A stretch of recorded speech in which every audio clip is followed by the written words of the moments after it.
Welcome to a series of netcasts brought to you by Yale University.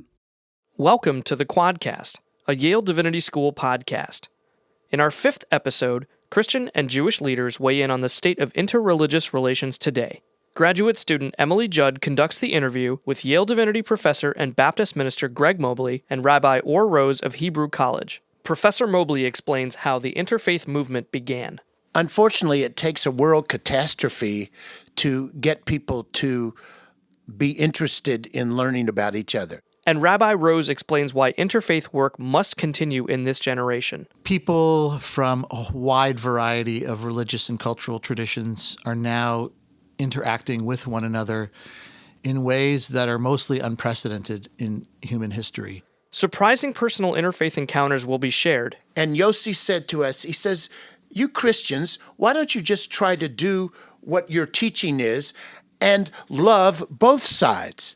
Why don't you love Palestinians and love Israelis?" And insights are shared on the question, if there is one God, why so many religions? What I am sure of as a person that is committed to Judaism is that God is greater than any single religion. Welcome, Professor Mobley and Rabbi Or Rose. Thanks so much for being here. Thank you. Thanks. So the first week of February marked World Interfaith Harmony Week, an initiative founded by the United Nations in 2010 to promote interreligious dialogue. Where did the interfaith movement come from? When did it really take off, Professor Mobley? Unfortunately, it takes a world catastrophe to get people to be interested in learning about each other. Jewish-Christian dialogue began in earnest after the Holocaust, when Christians became painfully aware of the anti-Semitism that's just lodged in Christianity and then took this virulent expression during Nazism. And at the same time, it was 9/11 that inspired Christians to enter into Muslim Christian dialogue with a sense that we were too far apart and couldn't understand each other, and that was the catalyst, the catastrophe. I would just also add that I think it's important that we try to unearth other stories of cooperation, of mutual learning, of instances throughout our histories when individuals or groups of people have worked together for the common good, for growth, for vitality, creativity. And I think that's a part of the scholarship of interfaith or interreligious studies, is to share those stories to help inspire and guide us today. And both of you edited a powerful book that I just finished called My Neighbor's Faith, in which prominent religious thinkers and leaders tell personal stories of interreligious encounter and transformation. The title, My Neighbor's Faith, particularly rings true to my experience growing up in a Catholic family and living next to a Jewish rabbi and his family. Why did you both decide on that title? I thought that came from our editor. Did you come up with it, Or? I don't remember the exact dynamic of how we came to the final title. There were a few conversations. But one other remark related to that is that in the choice of that title, we attempted to articulate that in this age of globalization, and in particular in the United States and Canada, from which we drew the stories, people from a wide variety of religious and cultural traditions are now interacting with one another in ways that are mostly unprecedented in human history. And so the religious other is not someone that lives at a distance from you or even lives in the same town, village, or city, but in a different part of that city. The ghettoization of different groups has changed significantly. And of course, part of that are the ways in which people are interacting both in person and virtually, and all of the ways in which people can travel and encounter different religions and cultures around the world. Rabbi Rose, what's the most surprising interfaith encounter that you have had? That is a good question. I can't pick one in the moment, but I can share, since we're doing this interview at the Yale Divinity School, that the story that I wrote about in My Neighbor's Faith is about my relationship with the late William Sloane Coffin. Coffin, of course, was a chaplain at Yale and was a remarkable preacher and social activist. And I had the good fortune of meeting him late in life. And he was a very powerful mentor for me. And we were at very different stages of life, of course. And he was in a season of giving over in his latter years and sharing of his wisdom. And it was incredibly powerful for me to hear his stories and to learn about all of the people that he engaged with in various efforts for peace and justice, including prominent leaders from the Jewish community. Professor Mobley, what about you? What's the most shocking or astonishing interfaith moment that you've had? I also wrote about it in My Neighbor's Faith. It is when I was talking to a rabbi friend, and with a kind of excitement, I was saying, I'm fascinated with the sense that Judaism can imagine a God who needs our help. That is, as if there's some vulnerability in God. And there are ideas in Kabbalah about tikkun olam, about restoring the broken vessels and the light to God. And the rabbi said to me, "You don't have a tradition of the vulnerability of God? What about the baby Jesus?" And all my life, of course, there he was, right in front of me, for weeks every year, literally in front of me, a moment where God was totally vulnerable. God needed help, care, nurture, and yet it did strike me, theologically, we don't do much, if anything, with that idea. So it's where I saw the possibility of interfaith learning pointing out to me things that are hidden in my own faith, but I couldn't see. One moment that I had last year, which was shocking, a shocking interfaith encounter, if I can share in return, I was here studying and I met a visiting doctoral student from another country. And we quickly became friends. We met every week. We had deep conversations, talked all about our past, our childhood, our present challenges at Yale, and our future impossible goals and dreams. And throughout these conversations, I was sharing all about my Catholic faith because that's the lens through which I view past, present, future. And he never shared his faith. So I thought, he must not have a religion if he's not sharing it. And about 3 months in, he blurts out, there's a lull in a conversation. We were walking by Woolsey Hall downtown. And he said, "Do you know I'm Muslim?" And I had no idea. And I said so. And I said, "No, are you practicing?" And he said, "Yeah, I'm devout." And I couldn't understand why anyone would not talk about their faith if it's so important in their lives. And he said that as a Muslim, he doesn't feel comfortable sharing it with other people when he doesn't know how they'll react. And so that changed my whole outlook on what it means to be a religious minority. And our friendship really took off from there, and we shared all the similarities between Catholicism and Islam. But I think some of the most important interfaith moments are the spontaneous ones where they kind of come out of nowhere. Absolutely. And what you just described, too, though, confirms something that Orr and I have discovered. The best interfaith moments come in relationship. It comes because you actually get to know the person, maybe in your case, before you even know their religion. Mm-hmm. And then once you have that trust, then you can share what's on the inside. Yeah, in most interfaith work, official interfaith work, brings together open, non-exclusive, non-combative people from various religions, while the people whose cooperation is most needed, the exclusivists, aren't part of the conversation. So what can be done to kind of push the frontier out to the territories where the conversations are the hardest? Fundamental to interreligious work is the fact that we will disagree about important issues, that we will have different understandings of ultimate reality and the ways to try and live into the teachings and the wisdom of our traditions.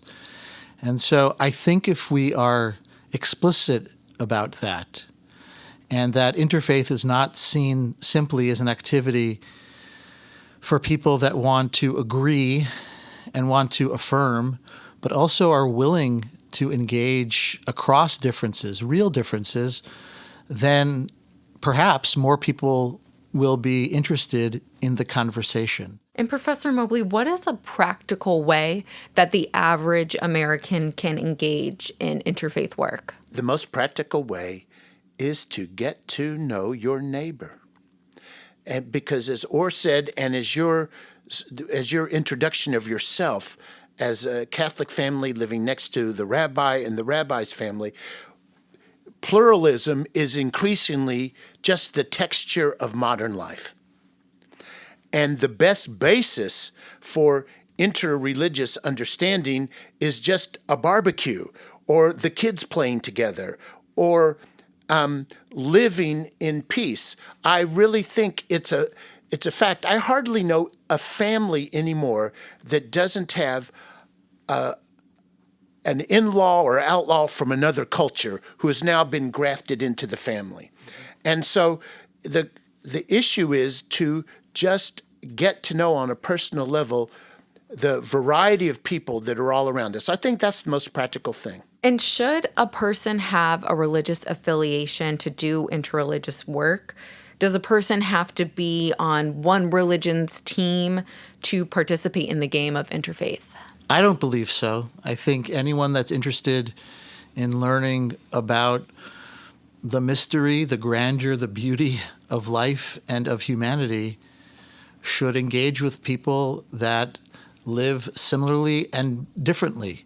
And I think that's not only a cornerstone of the interfaith impulse, but also of the American democracy that we live in. Again, I think sometimes we are surprised when we encounter people with whom we disagree, who are substantively different than we are in terms of belief or practice or political affiliation.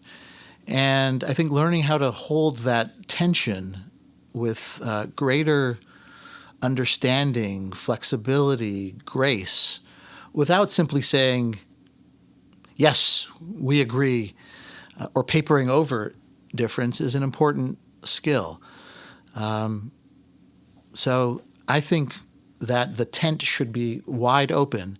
Do you think, Professor Mobley, that someone who identifies as an atheist would be able to lead interfaith dialogue between Christians and Jewish people, let's say? Do you think that they would still have that credibility to lead the dialogue? Well, this is a great moment because now I get to express some difference from Orr. Sure, everyone's welcome, but often I like to think of it that there's something called interfaith service and interfaith learning. In interfaith service, people from different backgrounds come together to do good works, to rally around a cause. Interfaith learning is where I bring my deep acquaintance with a practice and a style of spirituality, and you bring your practice, and then we mutually inform each other. So if an atheist could be articulate about how they make meaning, what are the rituals that keep them grounded, how have they marked the major turning points of their life in community with others, that would be great. But I do think when I'm in interreligious dialogue, I want someone who has a thick practice and a deep knowledge because they're going to be the most informed. In My Neighbor's Faith, Professor Paul Knitter of Union Theological Seminary asks, if there is one God, why so many religions? Rabbi Rose, what do you think? The most honest answer is that I don't know. But I try and live in such a way that I am open to learning about, as I said before, the mystery, the grandeur, and the beauty of life from people that are practicing and believing in different ways. What I am sure of as a person that is committed to Judaism is that God is greater than any single religion, and that my experience of the divine and my religious life is but one pathway. And I think it's a beautiful pathway, but it's not the only one. And so I feel called to be in conversation with people from other religious and cultural backgrounds and to try and learn as much as I can. There are things, too, that I want to share that I'm proud of from the Jewish tradition, but I want to do so both with confidence and humility. So I'm working on a metaphor to try to answer your question, Emily. It's a beautiful question. And it has something to do with a rainbow, because light comes from an external source, the sun. It encounters in our atmosphere moisture. As a result, on the ground, then we see this spectrum of colors. But it's a single light, but in our atmosphere, and then based on our actual location on the planet Earth, we see violet or green or yellow. So I don't know. I don't think I like that metaphor a lot. That's what I'm looking for. I don't know the science well enough, but that's why I think we have so many different images. Because I'm just like Orr, to use Paul Tillich's language, I believe the God I believe is really real is a God beyond God.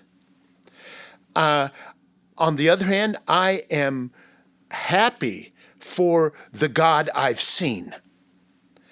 But I know there's far more. God is greater.